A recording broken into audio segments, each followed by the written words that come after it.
Hace unas semanas, para ser exacto, el primer domingo del año, yo tengo una página en Facebook que se llama, para los que no me siguen pueden seguirme, que se llama Pastor Eric Mantilla. Y en esta página me gusta subir contenido, me gusta subir algunas reflexiones. Y ese día subí una publicación, como lo hago cada domingo, que literalmente esto es lo que escribí. Vamos a poner una imagen para que vean exactamente lo que escribí. Fíjense lo que puse el primer domingo del año. Hoy, en el primer culto del año, aprendimos que la vida cristiana es una carrera con propósito. A la luz de Filipenses 3, 12 al 14, fuimos desafiados a no vivir anclados al pasado, sino a avanzar con enfoque, decisión y obediencia al llamado de Dios. Dios nos invita a comenzar este año con claridad espiritual, corriendo hacia la meta eterna, con la mirada puesta en Cristo y el corazón dispuesto a vivir con intención y compromiso.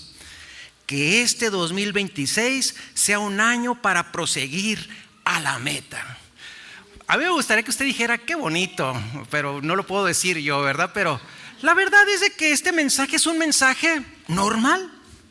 Un mensaje normal de inicio de año, un mensaje normal en cuanto a mi comentario, y los que me conocen pueden decirlo también, es un mensaje normal como un mensaje muy propio de mí, con palabras y la manera en que yo me comunico. Creo que está muy bien. Sin embargo, hubo algunos comentarios en esa publicación, pero uno en especial fue un comentario que los jóvenes le llaman hate, ¿verdad?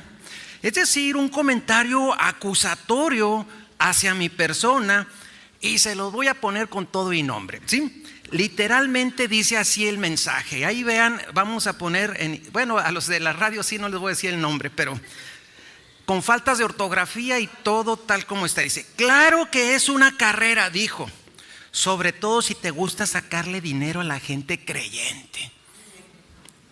Entonces yo me quedé y dije, ¿en qué momento yo, bendecido 2026, corramos la carrera, vienen cosas buenas, gloria a Dios, amén? Y la verdad es que me quedé sorprendido por el comentario, y la verdad no me sentí aludido, porque en mi pastoral yo he tratado de ser muy respetuoso en la manera de solicitar aportaciones económicas, y ustedes lo saben bien.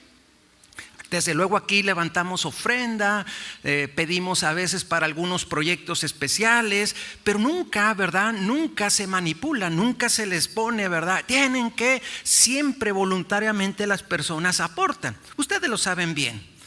Pero esta persona, lo que me llamó la atención es que sin ninguna justificación, simplemente con el poder del anonimato que nos permiten las redes sociales, sin ninguna justificación trató de desacreditar mi persona, mi ministerio y, por qué no decirlo, la obra de Dios, porque cuando se habla de una iglesia se habla de todas.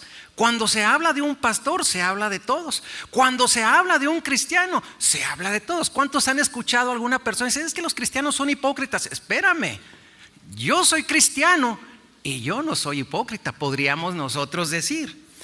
Entonces no se trata de defenderme, sino que esto me hizo reflexionar que hay muchas personas que pueden estar heridas por malas experiencias que pudieron haber tenido con algún pastor, con algún miembro de una congregación, y manifiestan su condición con comentarios como este. Sin duda, muchos de nosotros podemos haber tenido malas experiencias en el pasado. De antemano, si de eso se tratara, yo podría escribir muchos comentarios contra iglesias, contra ministros, contra congregantes, aún de Nuevo Pacto. Yo podría decir, este hermano que levanta mucho las manos, y pudiera decir, y más, ¿verdad?, con el poder de la información que uno como pastor pudiera tener. Pero hasta cierto punto, hermanos, es normal que podamos tener malas experiencias en el entorno de una iglesia y que podamos haber tenido en el pasado más de una mala experiencia. ¿Por qué? Porque la iglesia está dirigida por seres humanos, y esta institución, por muy divina que sea su origen, la iglesia de Cristo, mientras estemos en esta tierra, será una institución falible. Siempre, hermanos, siempre será. Entonces yo quiero ir más allá. ¿Por qué podemos desacreditar tan fácilmente una iglesia, un ministerio o un ministro tan solo con nuestras palabras? Y como lo mencionaba, más que defenderme yo, quiero aprovechar la ocasión para traer una enseñanza para nosotros no caer en el error de convertirnos en acusadores de la iglesia o en acusadores de la obra de Dios. Porque si usted se fija en las redes sociales, está lleno de personas que están hablando de ministerios, de congregaciones, y que en muchos casos pudieran tener razón, pero Dios no nos ha puesto para ser los juzgadores, ¿verdad? Los jueces de qué está bien, qué está mal, de cómo se debe hacer o todo eso. Y es por eso que hoy me gustaría que meditáramos en un pasaje profundamente revelador acerca de la naturaleza de la iglesia y su relación inseparable con Cristo. Muchas veces pensamos que la iglesia es solo una institución. Para otros es un edificio o un grupo humano imperfecto. Sin embargo, la Escritura nos muestra que la iglesia es más que esto. La iglesia es el cuerpo vivo de Cristo en esta tierra. En un encuentro de Saulo de Tarso con el Señor en camino a Damasco, no solo hubo una conversación personal. En este evento descubrimos una declaración doctrinal y una declaración muy poderosa.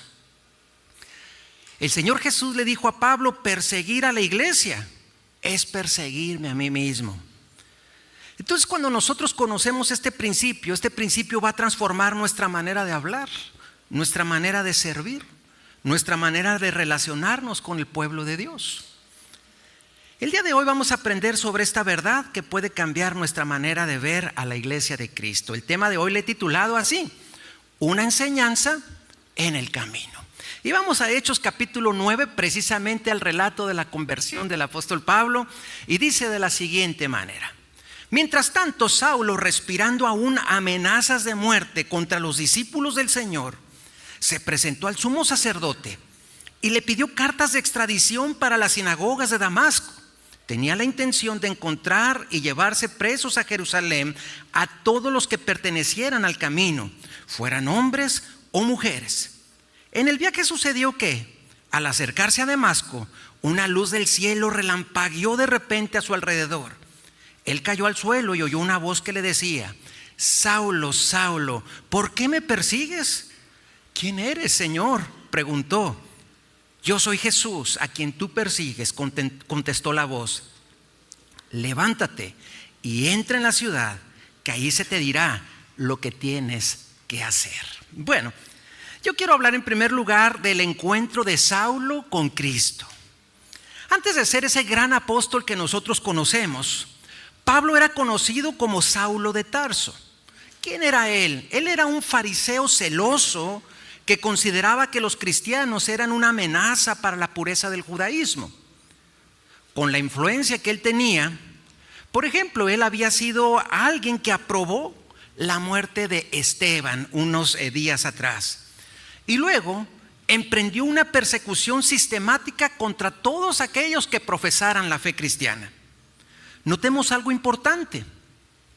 Saulo no estaba atacando físicamente a Jesús.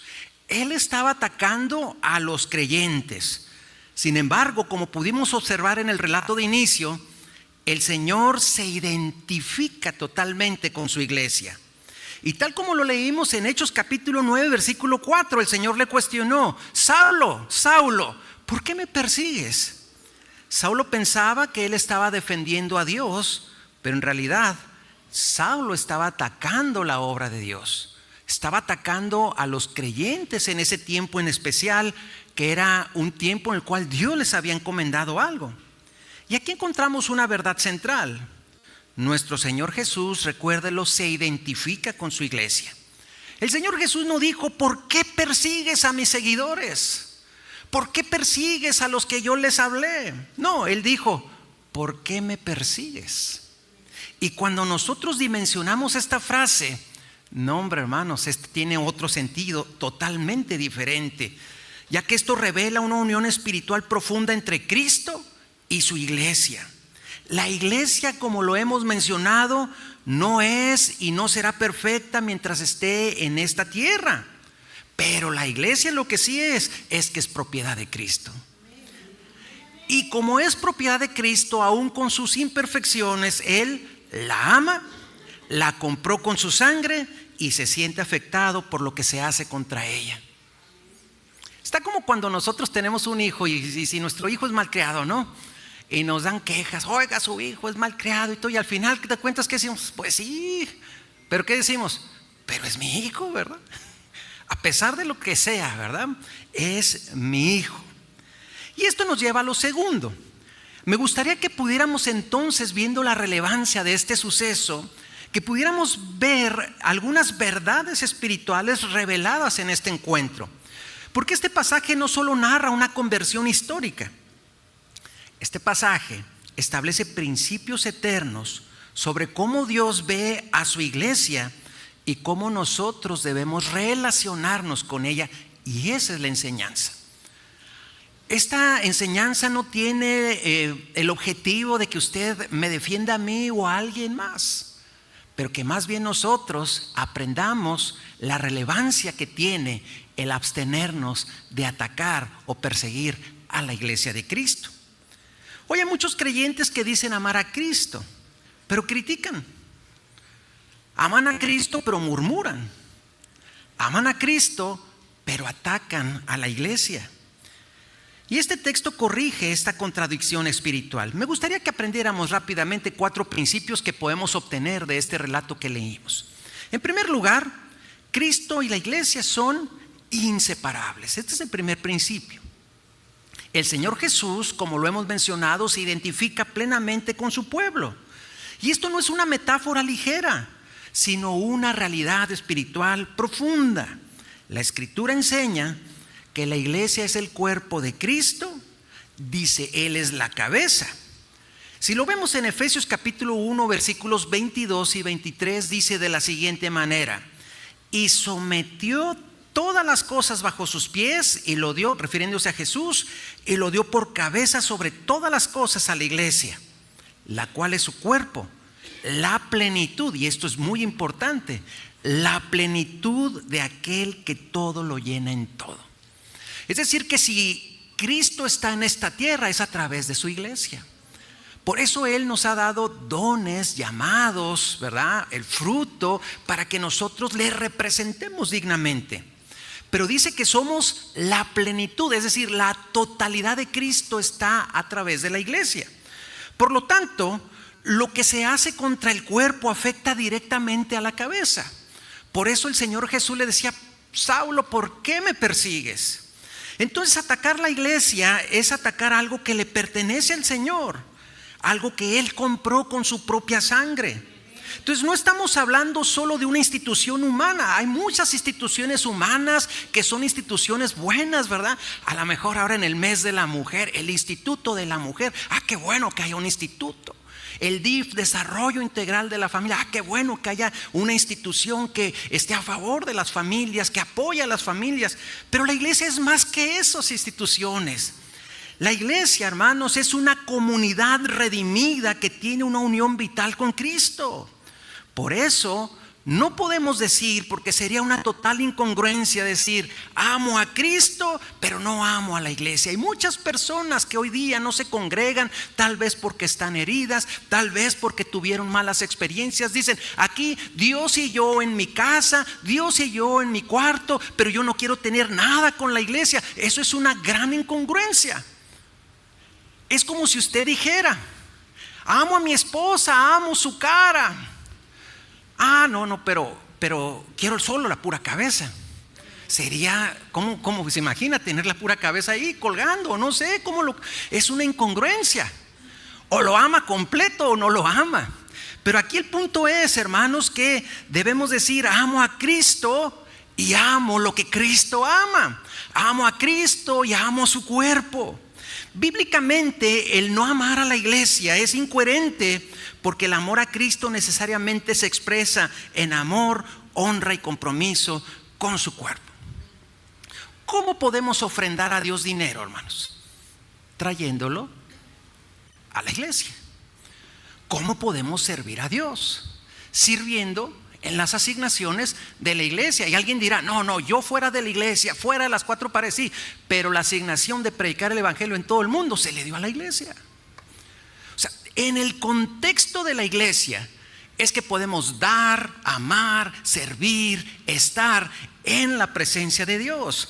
Por eso rechazar a la iglesia significa rechazar la obra visible que Cristo estableció para manifestarse en la tierra y deshonrar aquello que Él mismo llamó su esposa. Efesios capítulo 5 versículos 25 al 27 está dando una instrucción para los matrimonios y les dice: el Señor inspira a Pablo para escribir lo siguiente: maridos, amad a vuestras mujeres. Pero aquí está lo importante, el principio que él dice: así como Cristo amó a la iglesia y se entregó a sí mismo por ella.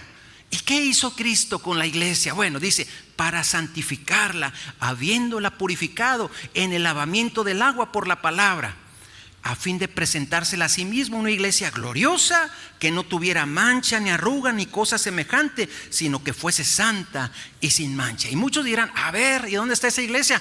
Esa iglesia está aquí. Esa iglesia está aquí, pero estamos en un proceso. ¿Estamos de acuerdo, hermanos? Imagínese que usted está estudiando para ser abogado. Está estudiando y dirán: ¿cuántos están? ¿Dónde están los abogados? Y usted levanta aquí: oiga, pero ejerce. No, pero estoy en proceso. Estoy en ese proceso. Hace muchos años en Estados Unidos me gustaba ir a unas camas de masaje. Y ahí estos coreanitos que las tenían, ¿verdad? Las camas de masaje, previamente nos daban una inducción. Y ellos le llamaban el premejoramiento. Decía: es que usted se va a subir a la cama, le va a dar el masaje y probablemente le duela más. Entonces, si usted trae un dolor, esa era la oferta. Si usted trae un dolor, después le va a dar tal vez un dolor más grande. Pero ellos decían: pero no se preocupe, ese es el premejoramiento. Haga de cuenta, la iglesia estamos en una etapa ¿de qué? De premejoramiento. Es decir, estamos en un proceso que transitorio. No somos perfectos, pero somos perfectibles. Y esa iglesia sin mancha y santa será la iglesia que estará por la eternidad con Cristo nuestro Señor.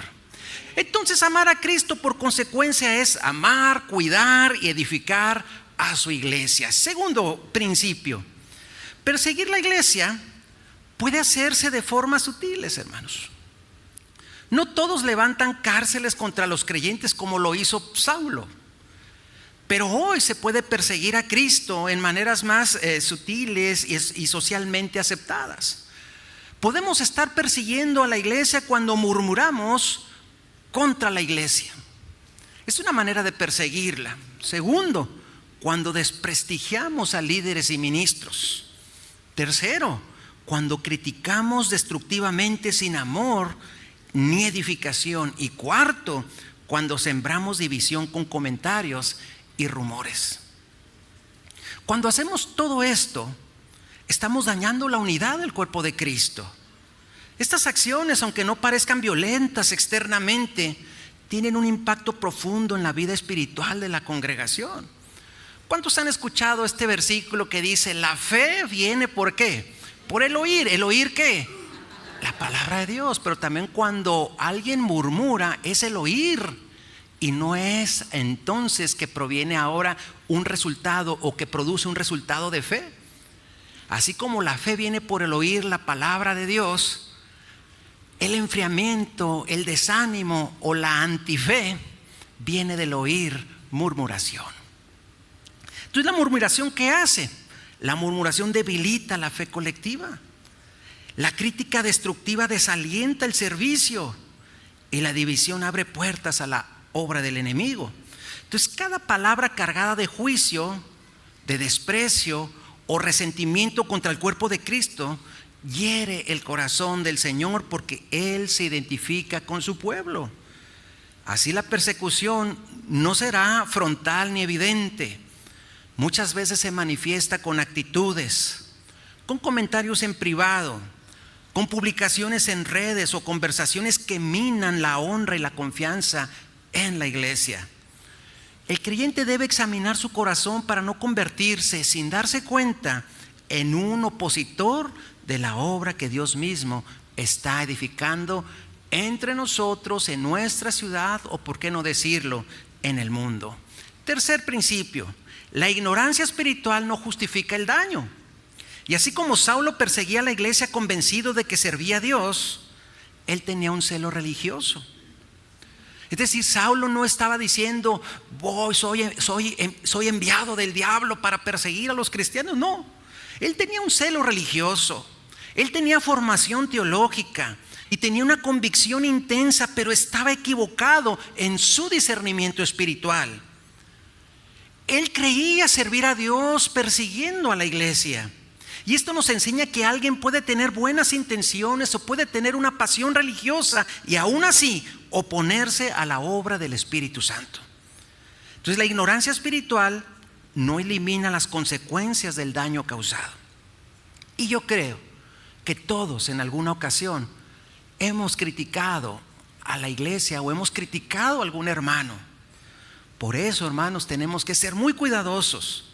Porque aunque Saulo actuaba sin comprender plenamente la verdad, sus acciones seguían siendo un ataque directo contra el pueblo de Dios. De la misma manera, hoy una persona puede criticar, resistir o despreciar la iglesia creyendo que está defendiendo la verdad, cuando en realidad puede estar hiriendo la obra de Dios que está levantando. Por ejemplo, yo puedo estar en desacuerdo con una iglesia y hacer una publicación en redes y aventarlo. Ah, qué bueno, ese pastor no sabía qué popular soy en las redes. Pero sin saber que en las redes también me ven gente que no conocen al Señor. ¿Y qué mensaje le estoy diciendo a esas personas? ¿Qué mensaje le estoy diciendo?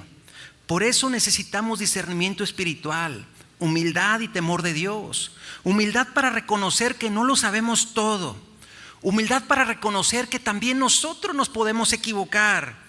Discernimiento para evaluar con sabiduría y temor reverente, para no hablar ligeramente contra aquello que Dios está usando. El celo sin conocimiento puede convertirse en un instrumento de oposición al propósito divino. Y cuarto principio: la iglesia es el instrumento visible de Cristo en la tierra. El Señor no se manifestó a Saulo diciendo, yo estoy en el cielo y ellos son otra cosa. No marcó una distancia. Él declaró, me persigues a mí, confirmando que la iglesia es su representación viva y activa en este mundo. La iglesia es el medio por el cual Cristo predica. A través de la iglesia Cristo consuela. A través de la iglesia Cristo disciplina, restaura y también extiende su reino en la tierra.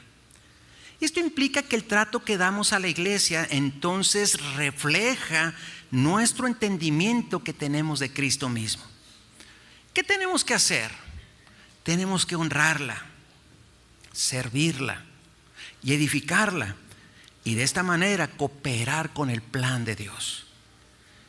Pero despreciarla o atacarla es resistir la manifestación visible de su obra redentora. Entonces la iglesia, y que esto nos quede claro, aún siendo imperfecta, ya que está compuesta por personas como usted y como yo, falibles, ¿verdad? Por seres humanos. Pero aún así, la iglesia sigue siendo el instrumento escogido por Dios para cumplir su misión. Esta iglesia, que es parte de la iglesia, porque la iglesia es una en todo el mundo, solo somos una pequeña fracción de la iglesia.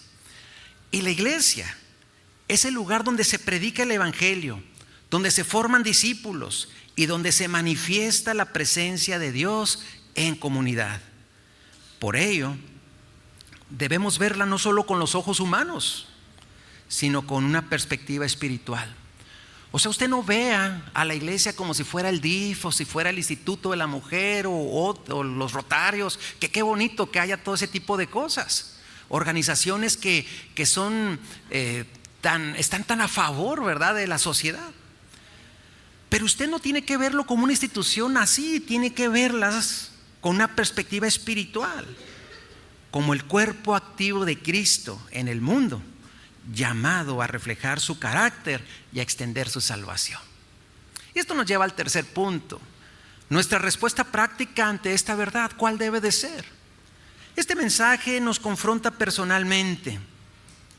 No basta con perseguir a la iglesia físicamente, pero sí debemos examinar si nuestras actitudes, si nuestras palabras, aún nuestra negligencia, afectan directamente el cuerpo de Cristo. Porque podemos convertirnos sin darnos cuenta en perseguidores modernos. Y podemos convertirnos en perseguidores cuando descuidamos nuestra responsabilidad espiritual o cuando dañamos con la lengua lo que Cristo ama. Hoy más que nunca, la iglesia necesita creyentes comprometidos, no críticos. Críticos hay muchos. Se necesitan servidores más que espectadores, edificadores más que murmuradores. Y es por eso que por todo lo aprendido hasta aquí, me gustaría darle a continuación 4 consejos para no convertirnos en perseguidores de la iglesia en la actualidad. Consejo número 1: resístase firmemente a la murmuración en todas sus formas. La murmuración no es un pecado pequeño, hermanos, ni es tampoco un pecado inofensivo. La murmuración es un veneno silencioso que divide, enfría el amor fraternal y lastima profundamente el cuerpo de Cristo. Muchas veces se disfraza como una opinión o como una preocupación, pero su efecto real es sembrar sospecha, desconfianza y desánimo a la congregación. La Escritura nos llama a cuidar nuestras palabras, porque con nuestras palabras podemos edificar o también derribar la fe de otros. Antes de hablar algo en la iglesia, o de la iglesia, o de un líder, conviene detenernos y examinar el corazón con preguntas tan sencillas, tan solo hacernos 3 preguntas. Imagínese que usted va a dar la opinión de la iglesia, de algún ministro, de algún líder. Tan solo antes de hablar, hágase 3 preguntas. Pregunta número 1: ¿esto edifica o destruye? Pregunta número 2: ¿honra a Dios o solo expresa mi inconformidad? Pregunta número 3: ¿une al cuerpo o fomenta la división? Y con estas respuestas usted puede parar y decir: mejor no digo lo que iba a decir. En muchas ocasiones, callar una crítica destructiva no es cobardía, sino un acto consciente de amor hacia Cristo y respeto hacia su iglesia. Pues mi esposa y yo no hablábamos de una persona en particular, pero el día de ayer nos encontramos a una persona y esta persona nos saludó bien y nos dijo: ¿me dan 2 minutos? Sí, claro. 2 cosas. Número 1: muchas gracias por el tiempo que me pastorearon, por el tiempo que estuve con ustedes. Es un honor. Número 2: perdónenme por todo lo que pude haberles hecho. Entonces, pues de antemano ya lo teníamos resuelto, ¿verdad? Le dijimos: ok, resuelto. Gracias, abrazo. Él no viene a la iglesia, él venía a la iglesia. Y se acabó. Entonces hablé con mi esposa, la volteo a ver, le digo: hasta aquí, si algún día somos tentados a hablar de este. No se crean, no dije de este. O sea, no vamos a hablar. Caso resuelto. ¿Estamos de acuerdo, hermanos? Caso resuelto. O sea, eso es importante. Ya caso resuelto, ya no más. ¿Por qué, hermanos? Porque seguramente si voy a expresarme de esta persona, tiene que ser para edificar y no destruir, para honrar a Dios y no expresar mi inconformidad, y para unir al cuerpo, fomentar división. Ahora, si me pregunta: ¿le hizo daño? Sí, creo que sí, y mucho. Entonces, este es el punto, hermanos. Tenemos que aprender. Y no me va a preguntar afuera quién era. No me va a preguntar. Entonces, este filtro espiritual nos ayuda a actuar con madurez y temor de Dios. Y en muchas ocasiones, callar una crítica destructiva no será cobardía, Entonces tenemos que guardar la lengua, orar primero, buscar canales correctos para expresar inquietudes. Y eso demuestra sabiduría espiritual y compromiso con la unidad del cuerpo. Y muchos podrán preguntarse, bueno, pero si yo tengo una inconformidad, entonces ya no puedo hablar. Sí puede hablar sus inconformidades. ¿Cuál la regla? Hable sus inconformidades con la persona que puede dar soluciones. Porque si usted habla de sus inconformidades con alguien que no puede tomar parte activa en esa situación, entonces eso será probablemente una murmuración. Segundo consejo, apoya activamente la obra sirviendo. La mejor forma de honrar a Cristo no es solo con palabras y con cánticos, que eso es bueno, pero también tenemos que añadir acciones concretas de servicio dentro de la iglesia. Servir, ¿qué implica? Involucrarse, asumir responsabilidades, poner nuestros dones al servicio de la edificación de otros. Entonces, cuando un creyente decide participar activamente en el ministerio, deja de ser solo espectador para convertirse en un colaborador del propósito de Dios. Involucrarse en la obra también desarrolla carácter cristiano. Nos enseña disciplina, humildad, trabajo en equipo y amor práctico por las personas. Colaborar con disposición y trabajar con unidad fortalece el ambiente espiritual de la congregación y modela un testimonio vivo del Evangelio. El servicio voluntario es una evidencia tangible de que amamos lo que Cristo ama. No se trata solo de cumplir tareas, sino de participar con gozo en la misión divina, entendiendo que cada acto de servicio, por pequeño que parezca, todo lo que hagamos para la iglesia, en el servicio en la iglesia, por muy pequeño o insignificante que parezca, eso contribuye al crecimiento y fortalecimiento del cuerpo de Cristo. Tercer consejo, para mi amigo que dijo que yo decía, pues lo tengo que decir, contribuya también con fidelidad y generosidad. Ofrendar no es meramente un acto financiero o administrativo. Sí, la iglesia necesita recursos. Vaya a algún lugar donde no le pidan de recursos. ¿A poco no dice el gobierno que la educación es gratuita? ¿Es gratuita de verdad? ¿Cuántos tienen sus hijos en una escuela pública? ¿Es gratuita? Yo tuve a mis hijos en escuela pública, yo fui maestro de escuela pública y se les piden cuotas de sociedad de padres aún. ¿Por qué? Porque toda organización terrenal necesita recursos, su familia necesita recursos. Cada familia necesita recursos financieros para poder sobrevivir. Hay personas que de repente dicen, es que no es así, la Biblia dice que era en especie, traiga las gallinas si quiere. El hermano, que no oiga el hermano Eduardo, porque él sí las puede traer, o el hermano José Luis. Era como decir, un ejemplo, no vayan a traerlas. Déjenme les doy el contexto. Mis hermanos tienen un criadero, ¿verdad? De pollitos, y ellos se dedican a eso.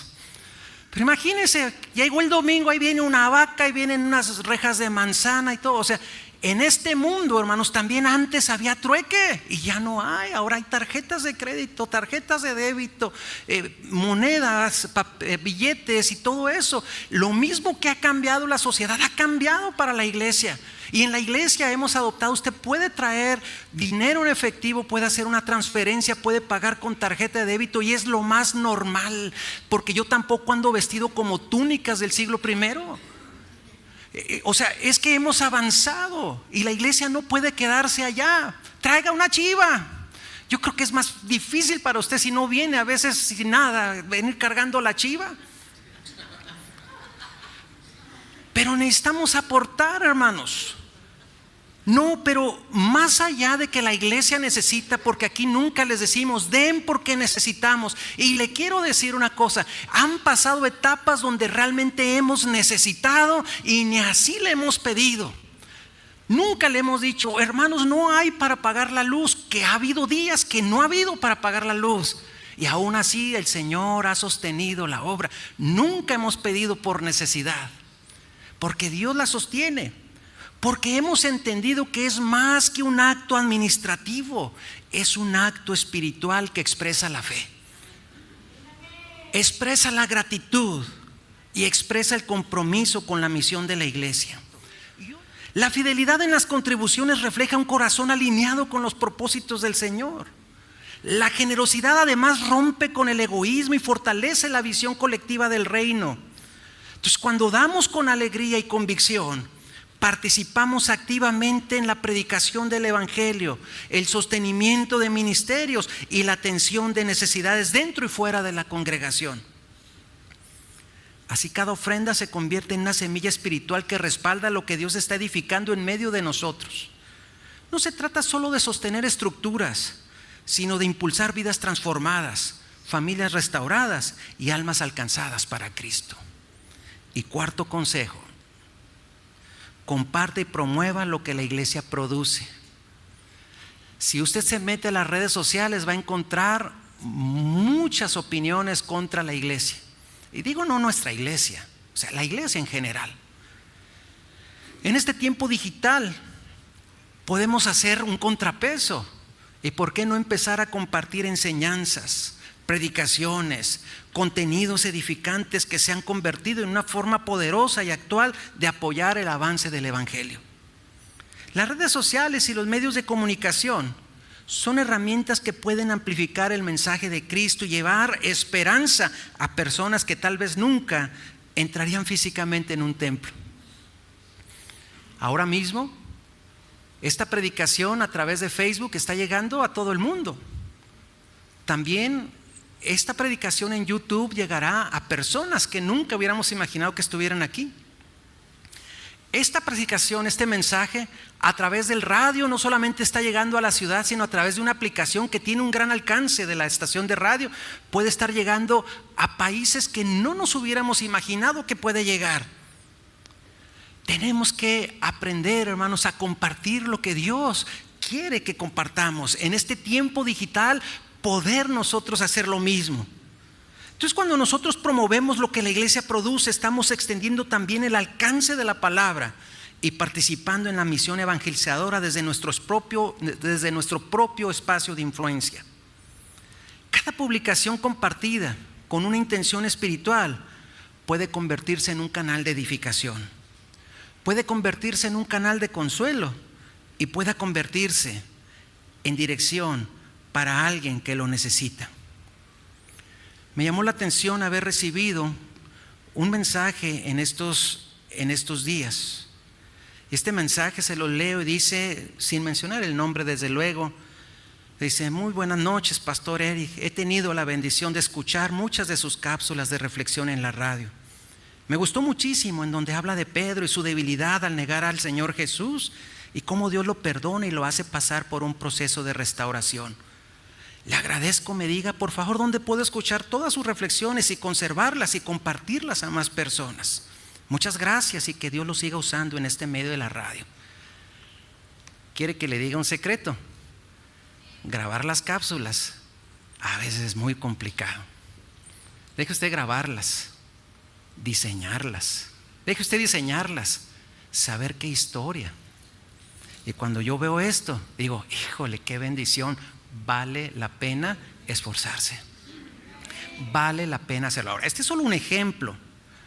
Probablemente usted, los hermanos que hoy fueron ujieres, su sonrisa, su saludo, su abrazo para muchos pudo haber sido una gran bendición, que venían tal vez con cargas pesadas y tan solo bienvenido, Dios le bendiga.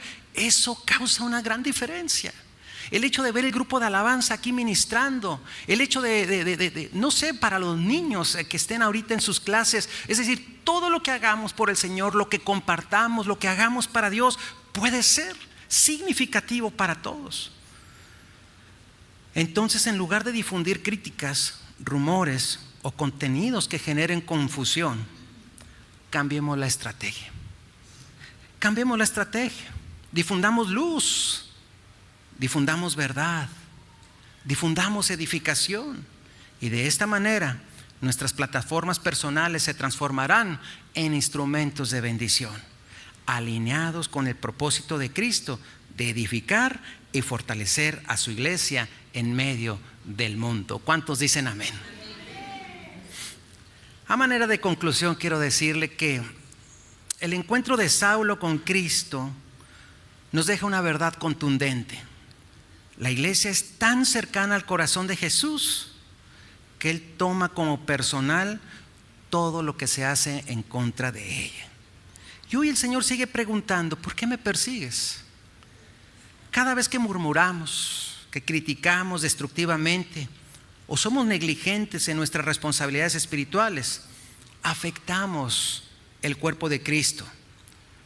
Pero por otro lado, cada vez que servimos, apoyamos, ofrendamos, honramos a nuestros líderes y edificamos con nuestras palabras, estamos bendiciendo directamente al Señor.